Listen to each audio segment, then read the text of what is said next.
بسم اللہ الرحمن الرحیم۔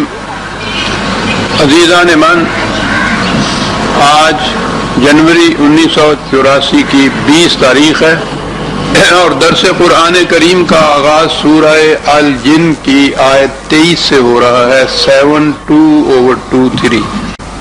سابقہ آیات میں آپ کو معلوم ہے، میں نے عرض کیا تھا کہ وہ انقلاب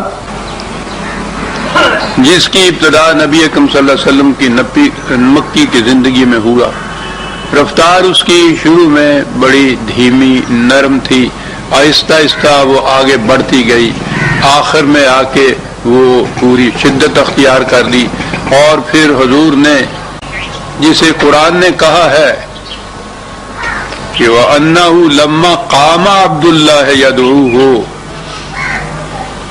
اس انقلاب کے لیے حضور اٹھ کھڑے ہوئے۔ قامہ یہی چیز ہے، اور یہی تھی وہ چیز جب انہوں نے دیکھا مخالفین نے کہ اب تو اس تصادم کی آخری منزل آ گئی ہے، یدعوہ کادوا یکونون علیہ لبدا، تو وہ پورے جوش و خروش سے حملہ کر کے آ گئے، لپٹ پڑے ان کو۔ یعنی یہ وہ سٹیج اب آ رہی ہے، اور آپ کو یاد ہے میں نے کہا تھا جب یہ 29واں پارہ شروع ہونے لگا ہے کہ اب آخری ان دو پاروں میں وہ تصادم جو اتنے عرصے تک یوں اس نرم روی سے چلا آ رہا تھا، اب یوں کہیے کہ وہ کنفرنٹیشن جو ہے، تزاحم جو ہے، ٹکراؤ جو ہے، وہ سامنے آ جائے گا۔ یہ آخری صورتیں جو ہیں قرآن کی، وہ اسی تصادم کی ایک تصویر سامنے لے آتی ہیں، پورا نقشہ سامنے لے آتی ہیں۔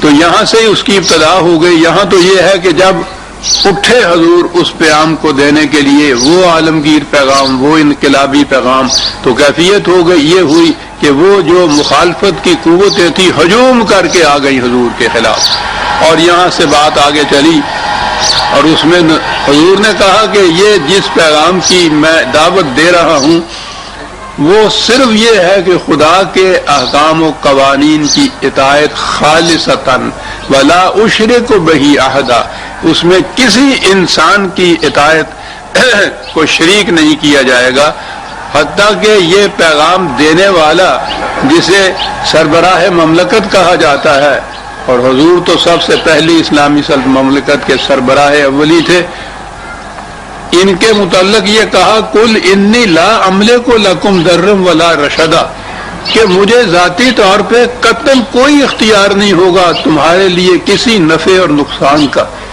آپ دیکھتے ہیں کہ اسلامی مملکت کی بنیادی خصوصیات کیا آ رہی ہیں؟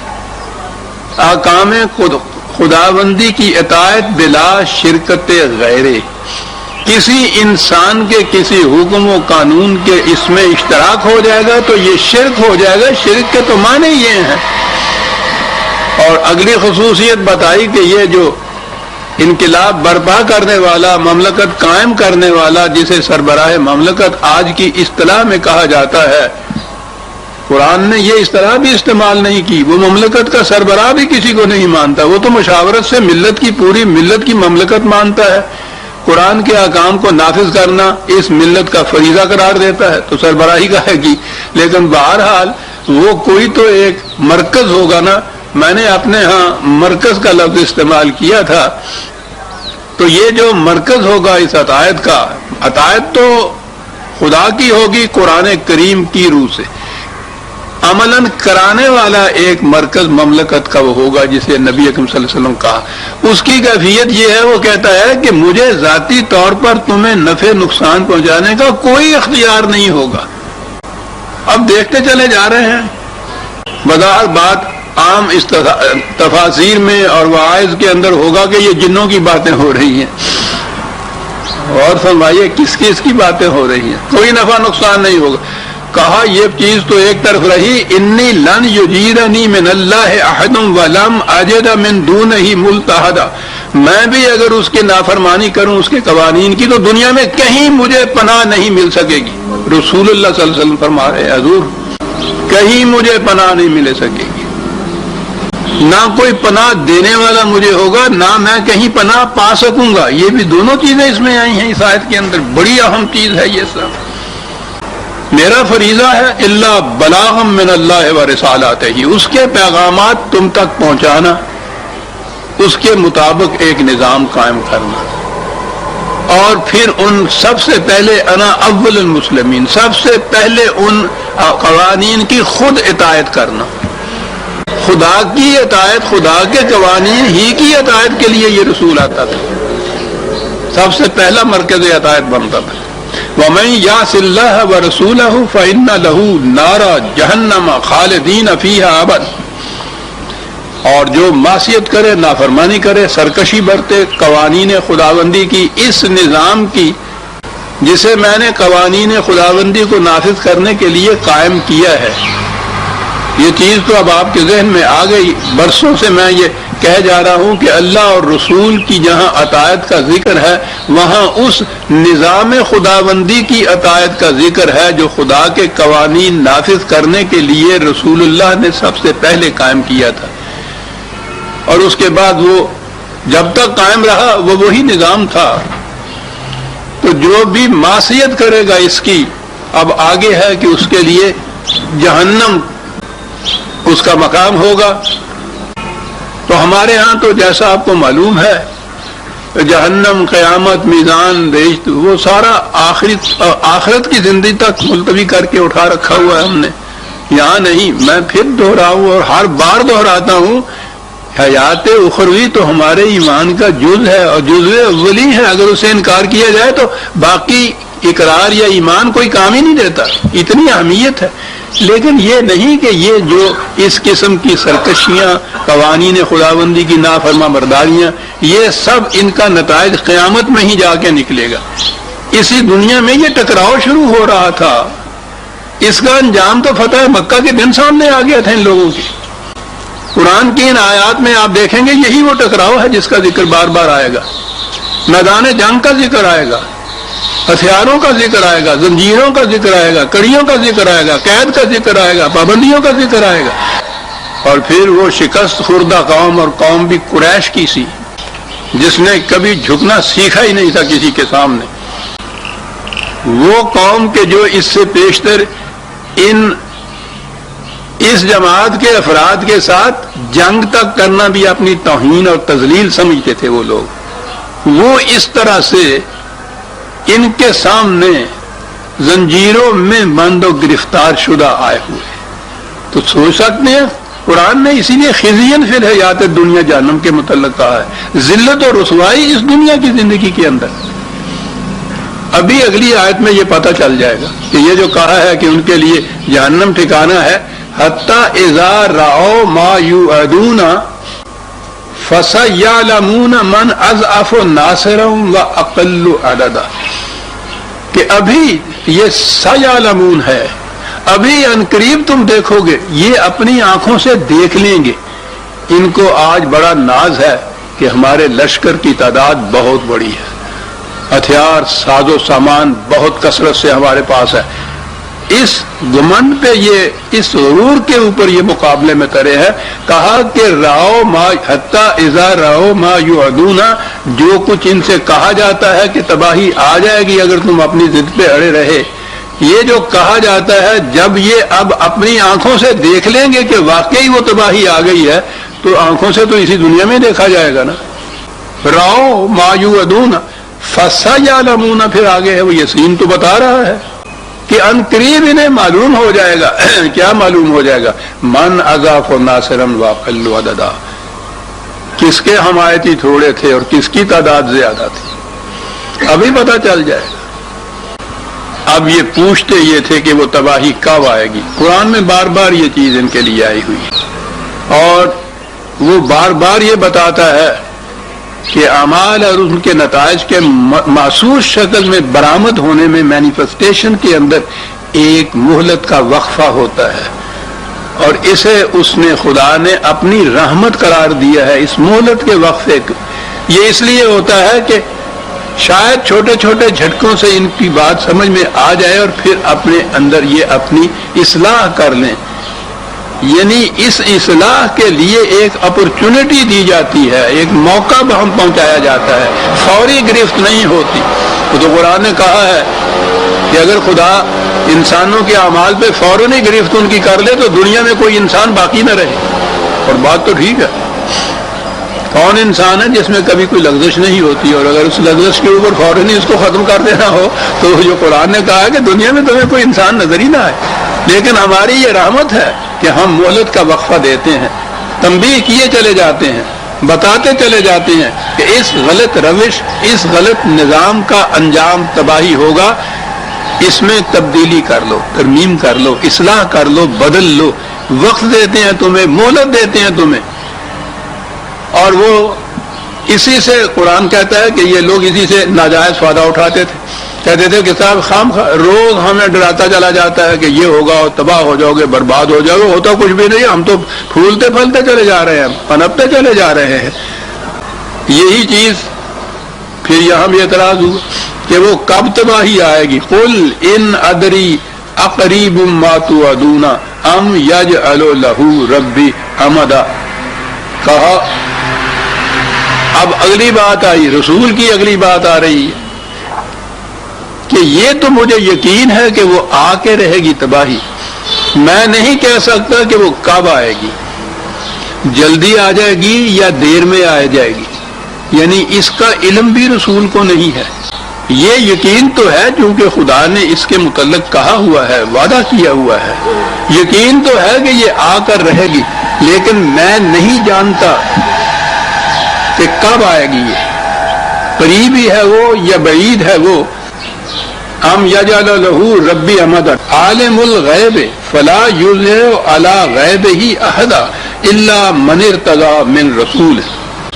یہ آنے والی بات جو ہے، جو اس وقت ہمارے سامنے نہیں، اسے غیب کہا جائے گا.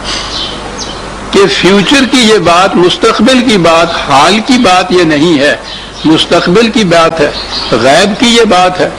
یہ تو خدا کے سوا کوئی نہیں جانتا. اور اس کی کیفیت یہ ہے کہ وہ اپنے رسولوں میں سے جس کو چاہتا ہے، جس حد تک کوئی بات غیب کی بتانا چاہتا ہے، وہ اتنی سی بات وہ وحی کے ذریعے اس کو بتا دیتا ہے. اس سے زیادہ رسول کو بھی علم نہیں ہوتا. یہ چیز ہمارے ہاں تو پھر ہر بات مسئلہ بن جاتی ہے، پھر باتیں شروع ہو جاتی ہیں، مناظرے شروع ہو جاتے ہیں. قرآن کی طرف تو کوئی آتا نہیں ہے. سب شروع ہیں یہ باتیں، صدیوں سے باتیں ہیں. پہلی بات تو یہ ہے کہ رسول کو غیب کا علم حاصل تھا یا نہیں. قرآن کی طرف آیا، ہر چیز اس نے واضح کر دی ہے. اتنا ہی علم حاصل تھا رسول کو بھی. یہاں رسول کہہ رہا ہے کہ میں نہیں جانتا کہ وہ کب آئے گا. مجھے بھی صرف غیب کا اتنا علم ہوتا ہے جتنا خدا بذریعہ وحی مجھے بتا دیتا ہے، اس سے زیادہ نہیں.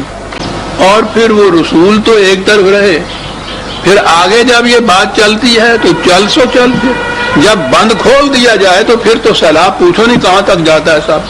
پھر تو ہر حضرت جی یہ جو پیشین گوئیاں کرتے ہیں، یہ کیا ہوتا ہے؟ یہ پیش گوئی کے تو معنی یہ ہیں کہ واقعہ کے نمودار ہونے سے پہلے اس کے متعلق بتا دینا. تو یہی تو غیب کا علم ہے.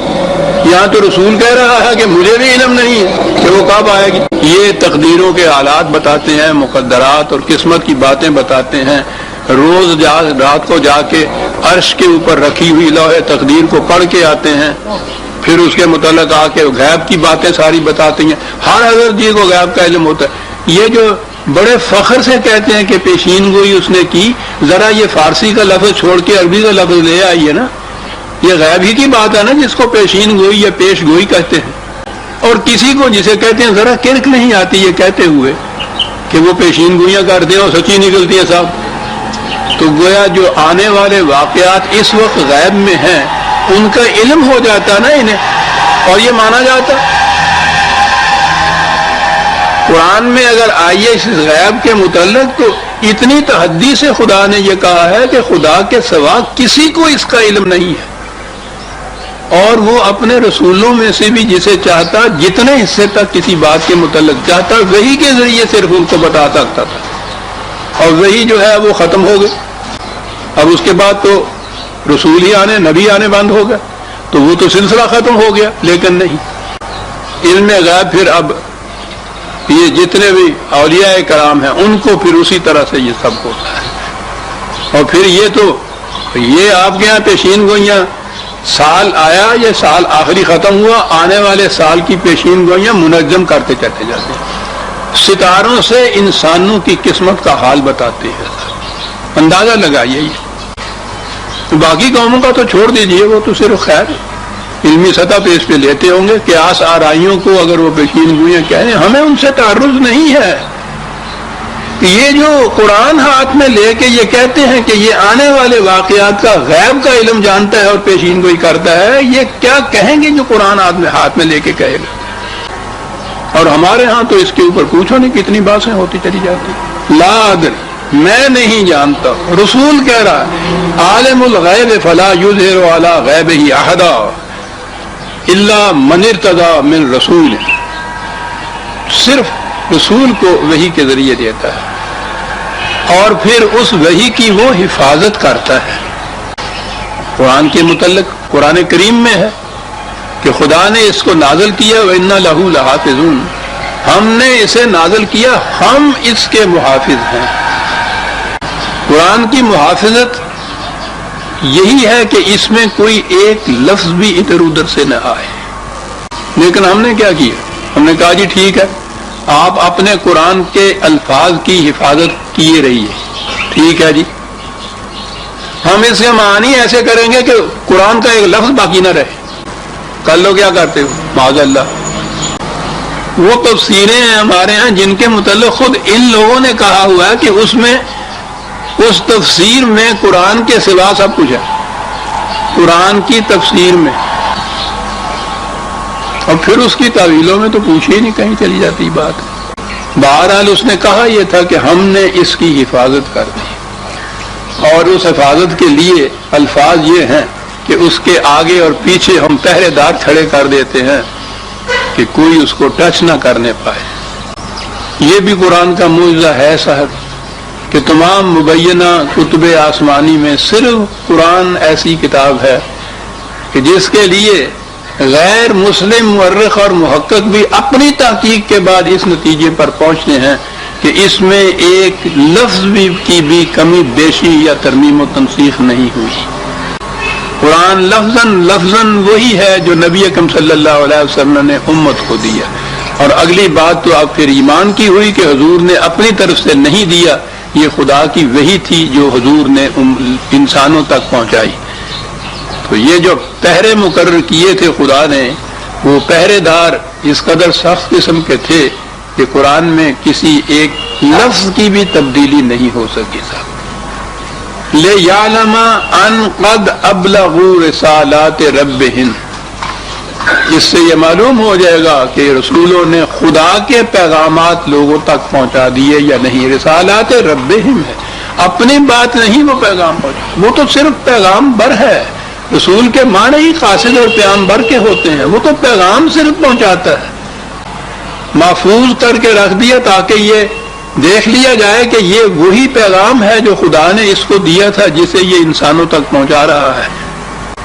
وَأَحَاطَ بِمَا لَدَيْهِمْ وَأَحْصَىٰ كُلَّ شَيْءٍ عَدَدًا، اور وہ جو پہرے دار ہم نے مقرر کیے ہیں وہ احاطہ کیے ہوئے ہیں اس کا، کسی طرف سے بھی کوئی خائن اس کی طرف نہ آنے پائے، اتنا سخت پیرا لگا دیا ہے، اور گن کے رکھی ہوئی ہیں ہر چیز کہ ہر وقت گنی جا سکیں کہ واقعی وہ ٹھیک ہے۔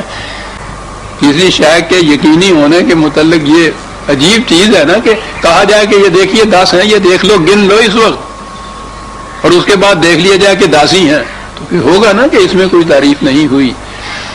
تو قرآن ہے یہ انقلاب خداوندی کا دعوے دار جسے نبی اکرم صلی اللہ علیہ وسلم نے پہنچایا، اور سورہ الجن یہاں ختم ہوئی۔